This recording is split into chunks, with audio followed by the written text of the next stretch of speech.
Aysola is an evocative dance artist who is making his mark in the United States. He is the co-founder and artistic director of Prakriti Dance, an innovative dance company. Kasi is a dancer, choreographer, and Natvangam artist who trained under Guru Vijay Prakash in Bharatanatyam and mentors under Maithili Prakash. He has also trained in Kuchipudi under late Guru Vempati Ravishankar and Yamini Saripalli. Kasi is pursuing both forms with the intention to inspire new generations of dancers to delve into the enriching world of Indian performing arts. Thank you so much for doing this. We're so glad to have you as one of the performers participating in this year's ICAPS online series. Thank you Um, for having me. yeah. So, how can we start with? Can you tell us about your artistic journey and how you've come to where you are? Sure. I started learning dance when I was 6 years old. I initially trained in Bharatanatyam under my guru Vijay Prakash in Los Angeles. So I think my parents knew I was just like very, very passionate about moving and I was constantly dancing to anything and everything. So they put me in dance class at 6. And I think till about 20 or 21, I was dancing with Vijayanti in her school and learning and teaching and touring with her and performing. And I think that was the most um, definitely was the most foundational and formative phase for me, and it really, really like instilled in me a passion for classical Indian dance. I guess I shouldn't say classical, but the performing traditions of India. And I don't know, I've since then found that it's really something that helps me communicate through to the audiences and to people in this world today. And it can be a huge medium and a tool to get messages that are really important across. So I think about 6 years ago, almost 6 years ago, I started learning Kuchipudi from Yamini Saripalli and also the late Guru Vempati Ravi Shankar. And that was a completely different world for me because I'd never done Kuchipudi, but I'd always seen a lot of Vempati Master Garu's ballets. Like growing up, it was like a huge deal for me, and we had the cassette, and I would just watch it on like tape, over and over and over and over and over. So it was so iconic in my mind. And then when Yamini approached me to learn Kuchipudi, I didn't know what to do because I wasn't living in Los Angeles, my hometown anymore. I was living in Maryland because I had come here to I'd moved here, and then she was like, "Why don't you learn Kuchipudi?" And I was like, "Why not? I mean, it could be something really enjoyable for me, and I love the art form itself from watching it from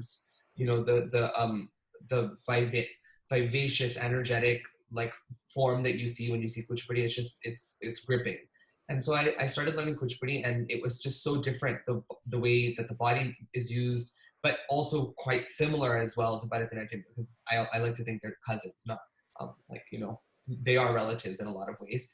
But yeah, and then since then I've been practicing and performing. Kuchipudi has been more of a personal journey for me. I'm not as outward about it, but I think I need that time to really get into the art form and like sit in it rather than to make it something that's presentational.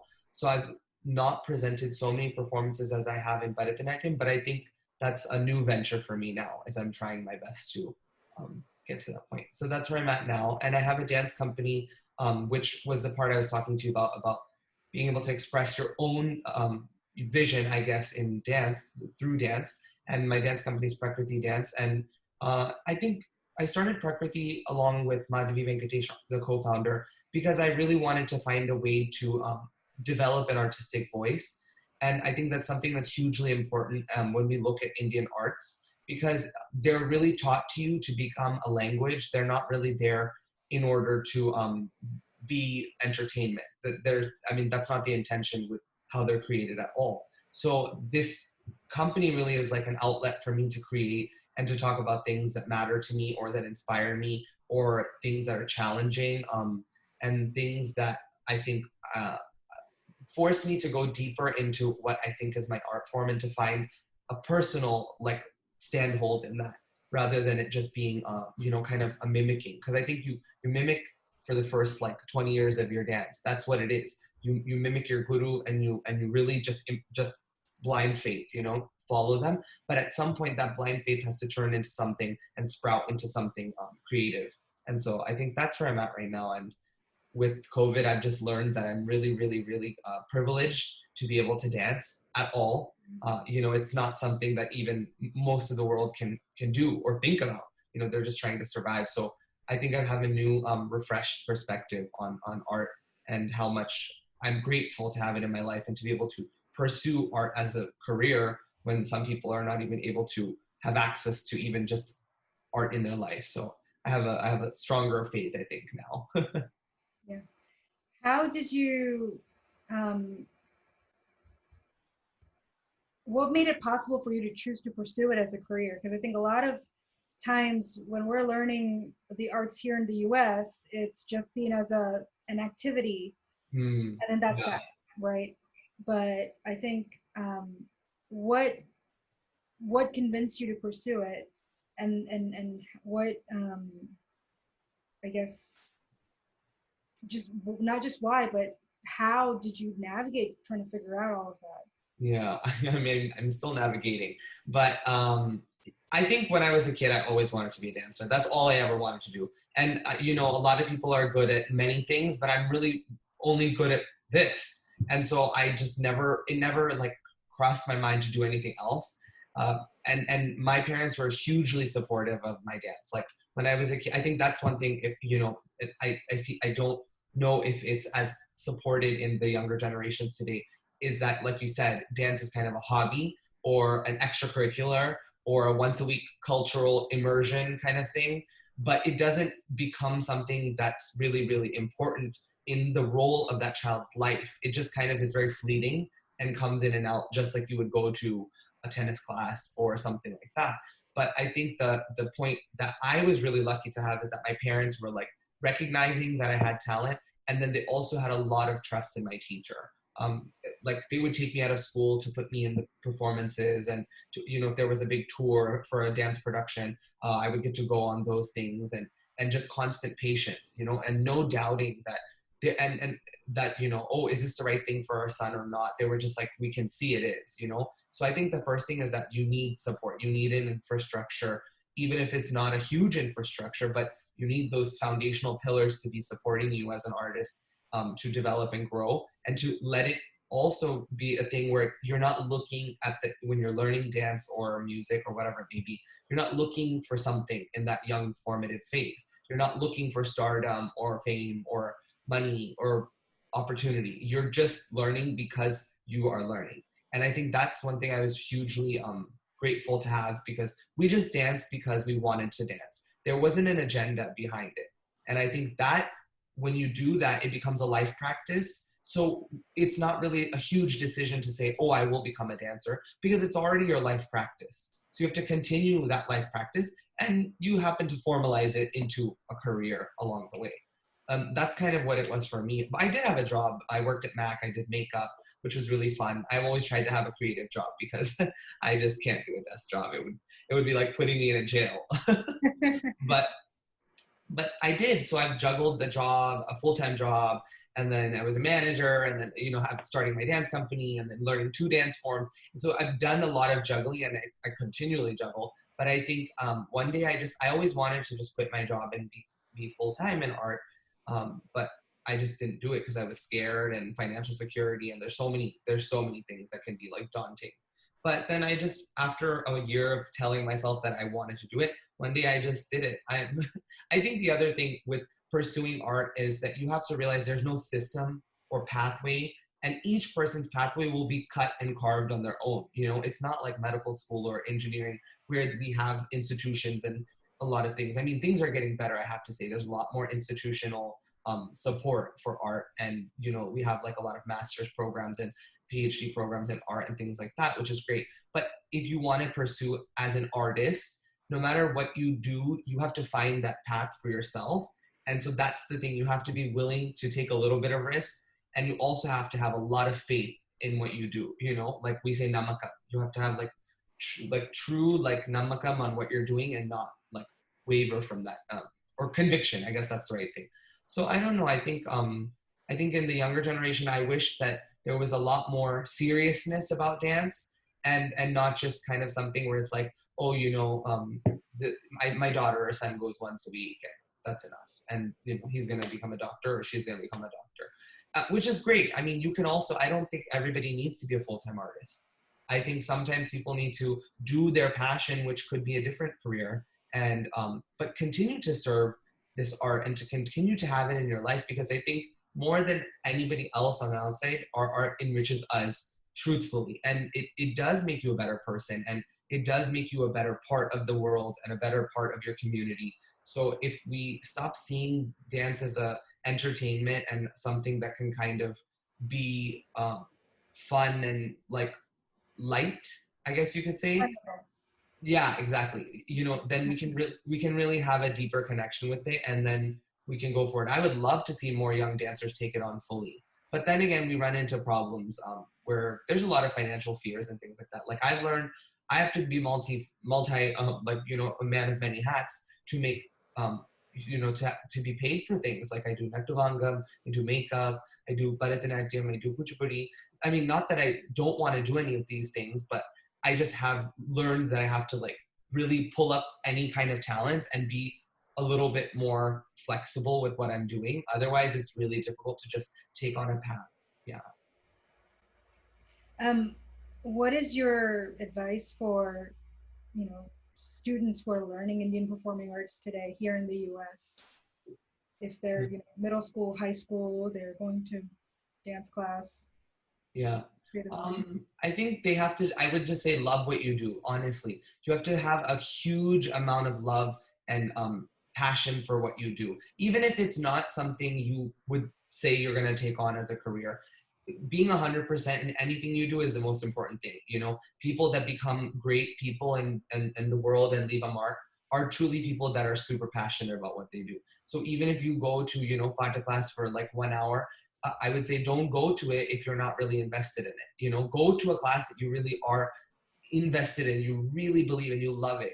That's the one thing. I think I see a lot of young dancers who either don't have enough passion for something, or they don't see that passion and they need to like find it. They need to develop that. And it doesn't come overnight. You just get stronger and stronger as you pursue it and you work at it. And I also think that this is one thing. I think you have to really train hard. You have to train really hard for a long time and with somebody who has a very sharp eye. And that's very hard to find sometimes. I know that we don't always have access to the best teachers. We don't always have access to a teacher, period. But if you really do want to do dance, I would say specifically, because I can talk more about that since that's what I do. But if you want to train in dance or anything, you have to really find the right person. You have to work hard for it, and you have to stay there for a long period of time. You can't think that it's an overnight success, and there is no easy way. There is no easy way. You have to work hard, practice, really devote hours, time, sweat, tears. I mean, it's a huge uptaking, but at the end of that, if you can really put that work in, you will get such a strong like foundation to do something with. And if it's like you don't want to build a house on a rickety foundation because it's not going to last you 100 years. So I think that's the other thing. I notice a lot of like younger students not like working enough or just being okay with being average. But I don't think that they are average. I think there is a lot of talent in the US. I mean, immense amounts of talent. And there's so many wonderful young dancers, but I don't see them working hard enough or taking it seriously enough. And I'll tell you this, no matter who forces you to do it, it will never be like, you will never gain the best out of your art if you don't push yourself. It has to be self-motivated. And if art is not what you like, if you don't like going to dance class, find what you do like. I'm not also one of those people who's like, everybody has to dance, everybody has to do this. I think you have to really find what works for you. Because I think if we have more effort and training put into dancers, we will see so much like amazing art come out of them, amazing dance come out of them, because they have beautiful minds and creativity, but you can't unleash that unless you have the tools to do it, which comes from the rigorous training, and it has to be that way in whatever you do. It doesn't matter what it is. Yeah. Tell us about the pieces you've selected for your performance. Sure. I did 2 pieces in Kuchipudi. One is Gajavatana Beduve by Purandara Dasa, which is I think a favorite of all Kuchipudi dancers, and was very Master Gadu was very fond of it. So it's a very like common traditional, you could say, piece where in the Kannada language, where it's praising Lord Ganapati, who's the son of Gaudi, and he's a remover of obstacles, and he has the Pasha Ankusham. And then at the end, there's always the mudra of Purandara Dasa, where it says, I, Purandara Vittala, want to see this and get the Sharanam from you. So that's one of the pieces. And then I did also Marakata, Manimaya Chela, which is not a tarangam, but comes in place of a tarangam in certain repertoires because it uses the plate at the end. It's a composition by Uttakarda Venkatesubaya. And actually, when I was dancing both of these, I was like, okay, let me look into the meaning much. I know the meaning, but I wanted to do a little more work. And the shlokam is from Narayanam, which is really interesting. And I just was so fascinated by Uttakarda's, like his ability to weave words and sholukattu and music is just exquisite. And then I was like, not just, his favorite is Kalinganatana Krishna, which is why, Marakata is about Krishna dancing on, that's his vision, is always about that. But he had so many other compositions like Anandanatana Ganapatim and fantastic things. So I did those two pieces, yeah, which are, I feel is like home for me because it's comfortable, and it's just always a pleasure to do them, especially Marakata. Classic.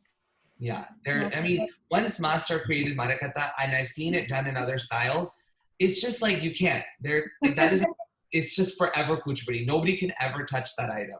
It's just so iconic, and his flair for music, his flair for body movement, for rhythm.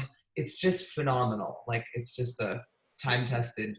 It feels like the song was written for his choreography. Yeah, that's the interesting part. I am not capable of separating the two. I know I can't hear it a different way. It's just so brilliantly done. So I thought it would be nice to do that. And since I'm trying to be, since I'm kind of venturing into performing a little bit more on Kuchipudi, I thought I'd do some like classic items. Yeah. Yeah, and the Jatis are they just fit phenomenally. I know. Even like, and they fit with, the original compositions, rhythmic sections and all.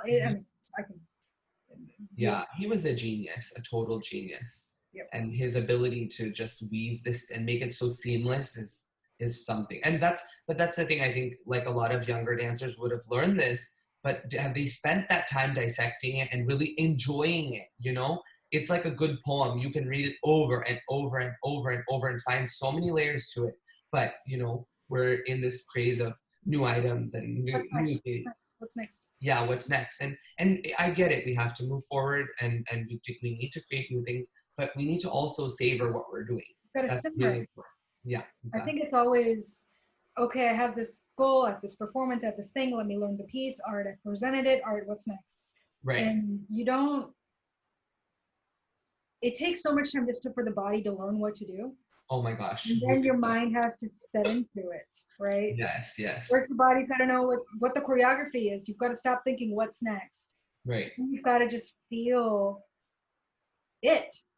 Yeah. And both those items, I know I'm super fond of both of them. And I can clearly visualize certain, moments and certain parts of that because you can visit them over and over and over and over again. And every time somebody new does it, you get a different take on it.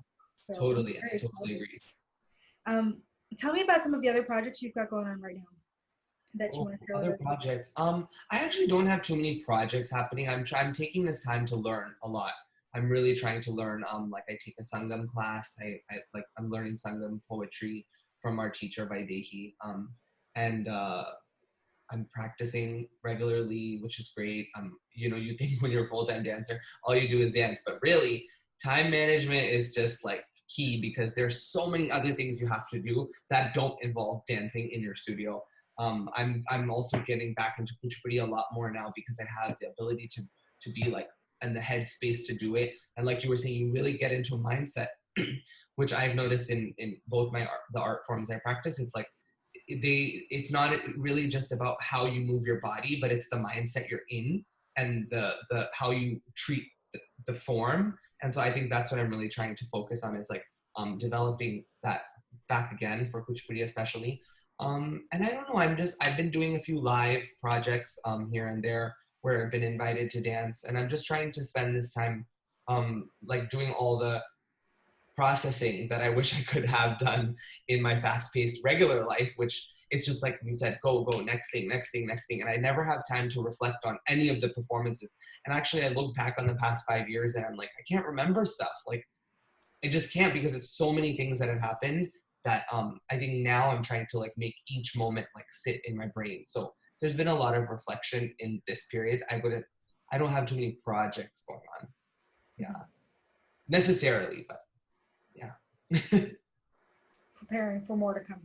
For more to come, hopefully. I think we have to prepare ourselves, and then you can be inserted into things. But as long as it's like we're like an instrument, right? You can't play, a warped guitar. It needs to be tuned properly, and so we need to be tuned highly. I think Malavika Sarukai Malakashi had talked about the concept of shruti in music. Well, dancers, we don't have a sense of pitch, do we? Because we're dancing. I mean, what do we need to align with? But we do need a sense of alignment. I mean, that internal shruti or the internal alignment is so difficult to attain, and it takes lifetimes, I think, to do it. One lifetime is definitely not enough. But if we're not constantly trying to do that, like, then we can't really do other things. So I do have, projects here and there coming up, hopefully. But I mean, everything's paused because of COVID, but that's okay. I'm working on a new Vadnam that hopefully my Ramya, my close friend and collaborator, will perform that. Hopefully, if India season is there this year, we'll find out or not. So yeah, just things like that. Yeah. Awesome. Well, we will have Gati's Piece Up next Saturday at 10 a.m. Don't miss it. It's going to be fantastic. Thank you so much. Thank you.